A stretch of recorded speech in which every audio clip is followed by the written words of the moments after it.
જો તમે phone pay કે ગૂગલ પે થી હજુ રિચાર્જ કરો છો તો આ વિડીયો પૂરો જોજો. જ્યારે ફોન પે અને ગૂગલ પે માં તમે રિચાર્જ કરવા જાઓ છો તો 1-2 રૂપિયા તમારે વધારે આપવા પડે છે. જ્યારે આ એપ્લિકેશનમાં તમે રિચાર્જ કરવા જાઓ છો તો તમારે 2 રૂપિયા ઓછા આપવા પડશે. આ એપ્લિકેશનનું નામ છે ઇઝી પેમેન્ટ એપ. તો આમાં તમે હેલો દોસ્તો, આજે હું તમને બતાવીશ કે મોબાઈલ રિચાર્જ આપણે કયા એપ્લિકેશનથી કરીએ તો ફાયદા રહે અને કયા એપથી કરીએ તો નુકસાન થાય.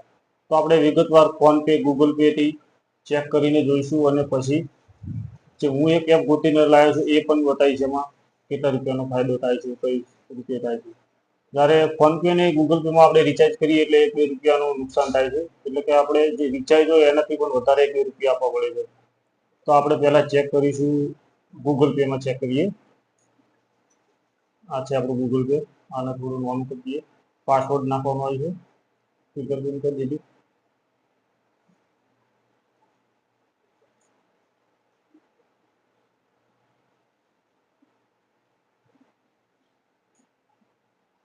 તો આપણે હવે જઈશું મોબાઈલ રિચાર્જમાં. હું મારો નંબર જ ચેક કરી લઈએ આપણે.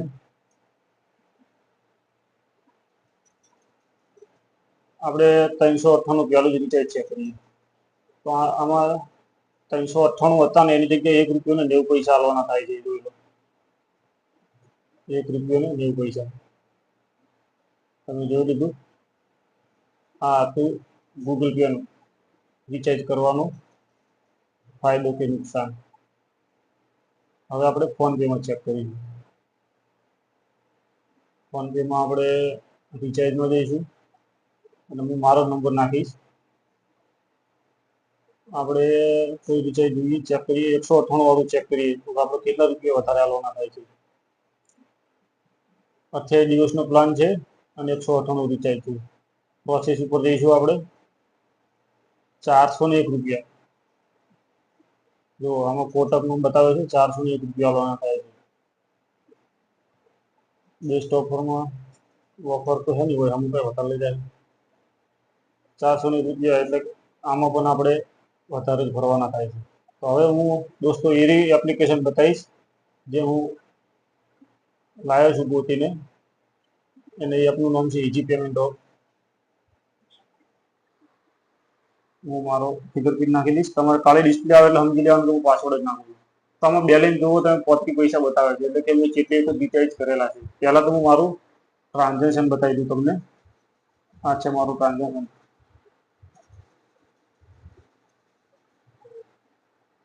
તો આમાં નંબરો છે એટલે હું કયા ફેરવીને બતાવી દઈશ કે આટલા બધા આપણે રિચાર્જ કરેલા છે. જોઈ લીધા તમે. વોલેટ વસ્ટ્રી. તો વોલેટ વસ્ટ્રીમાં રિચાર્જ સક્સેસફુલ બધું બતાવશે. જુઓ, આ બધા આપણે રિચાર્જો કરેલા છે. અને હું આમાં રિચાર્જ કરવાના ફાયદા પણ તમને બતાવીશ. તો આમાં આપણે જુઓ પ્રીપેડ, પોસ્ટપેડ, ટીવીનું છે, ઇલેક્ટ્રિક બિલ છે, ફાસ્ટેગ છે, સિલિન્ડર છે, ક્રેડિટ કાર્ડનું બિલ છે, પછી કોઈ પણ વાઉચર હોય, ગિફ્ટ વાઉચર હોય, ઘણું બધું આમાં આવે છે અને એમાં ફાયદો પણ રહે છે. બહુ ફાયદો સરસ એપ છે. માય કેવાયસી ઉપર જાઉં તો આમાં બધી પાન કાર્ડ, આધાર કાર્ડ, સેલ્ફી બેલ્ફી બધું નાખવાનું આવે છે. એ તમારે કરવું તો કરવાનું, ના કે ના કરો તો ચાલે. પણ મેં તો હું રોજ વાપરું છું એટલે મેં બધું ફોર્મ રેડી કરેલું છે. તો બેંક એકાઉન્ટ પણ એડ કરેલું છે. તો આ બધું આપણી ડિટેલ નાખેલી છે. મેન વાત આપણે બેલેન્સ ચેક કરીએ. ફોન પે અને ગૂગલ પેમાં આપણે જોઈ લીધું કેટલો ફાયદો થાય છે. ફાયદો તો છે ને 2-2 રૂપિયા આપણે અમુક વધારે ભરવાના થાય છે. ત્યારે આની અંદર આપણે ચેક કરશું. તમારે તમારો જે રિચાર્જ કરવાનો નંબર નાખી દેવાનો. હાલ તો હું ચેક કરવા માટે મારો નંબર રાખું છું. મારો મોબાઈલ નંબર રિચાર્જ કરેલું છે તો તમને બતાવવા માટે ખાલી. વોડાફોનનું કાર્ડ છે તો આમાં ગુજરાત કરી દેવાનું છે. તમારે જે હોય અમાઉન્ટમાં તમારે નાખવાનું નહીં. વ્યૂ પ્લાનમાં જવાનું છે. તો આપણે પહેલો જ પ્લાન જોઈ લઈએ. 1 GB છે રોજનો. અનલિમિટેડ કોલ છે ને 28 દિવસ માટે. એટલે રોજનું 299 રૂપિયા આમાં રિચાર્જના બતાવે છે. હવે આપણે આને પ્રોસેસ ઉપર જઈએ, પે કરવા જઈએ. એટલે પે કરવા જઈશું એટલે આમાં તમે જોજો અમાઉન્ટ કેટલું બતાવે છે આપણું. બ્લેક ડિસ્પ્લે આવી જાય એટલે તમારે સમજી જવાનું કે હું પાસવર્ડ નાખું, સિક્યોરિટી પાસવર્ડ.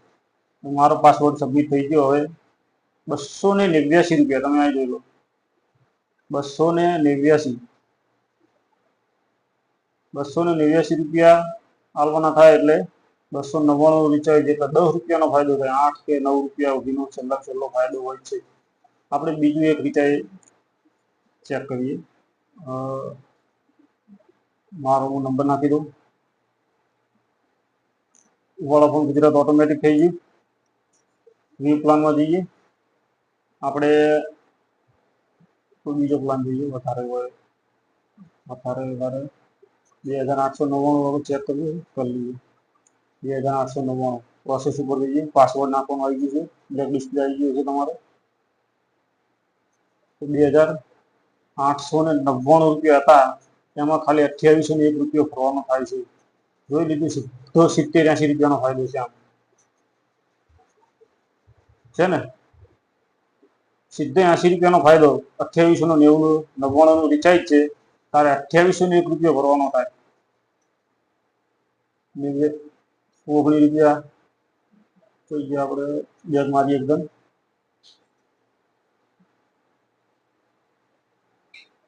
બીજું એક રિચાર્જ ગમે ચેક કરીએ આપણે. વળી હું નંબર નાખી દઉં મારો. આ તો બધું ઓટોમેટિક આવી જાય. એકદમ 2 દિન નાખવાનું આવશે પછી તો ઓટોમેટિક. આ 199 રિચાર્જ છે ડેટા વગરનું. એટલે ડેટા તો આપણે નહીં જોતા. પાસવર્ડ નાખવાનું આવી ગયું. ખાલી ચેક કરવું એટલે ડેટા શું કરવા. 199 રિચાર્જ ને 192 વાળવાના થાય. 9 માંથી 2000 એટલે 7 રૂપિયાનો ફાયદો થઈ ગયો આમાં. તો જોયું તમે, આ એપ્લિકેશનનું નામ છે ઇઝી પેમેન્ટ એપ. તો કેટલો ફાયદો થાય છે આપણે.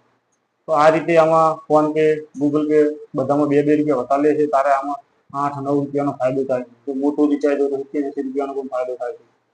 અને આપણે ઇલેક્ટ્રિક બિલ ને બધું તો આપણે કદી ચેક નહીં કર્યું, પણ આ રિચાર્જમાં ફાયદો થાય છે. તો આમાં પણ ફાયદો હશે. જ્યારે આપણે ચેક કરશું ત્યારે એના પર પણ વિડીયો બતાવીશું. જો આ ઇલેક્ટ્રિક બિલનું છે અને એપ્લિકેશન વિશ્વાસપાત્ર છે, ફ્રોડ કોઈ નથી. આપણે આમાં ઘણા બધા રિચાર્જો કરેલા છીએ.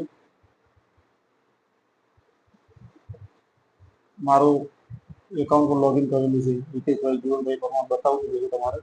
તો દોસ્તો આ એપ જેટલી બને એટલી શેર કરજો અને બધાને બતાવી દીધું કે આ એપ છે સસ્તી. ફોન પે, ગૂગલ પેના રિચાર્જ કરતા આવ સસ્તી એપ છે.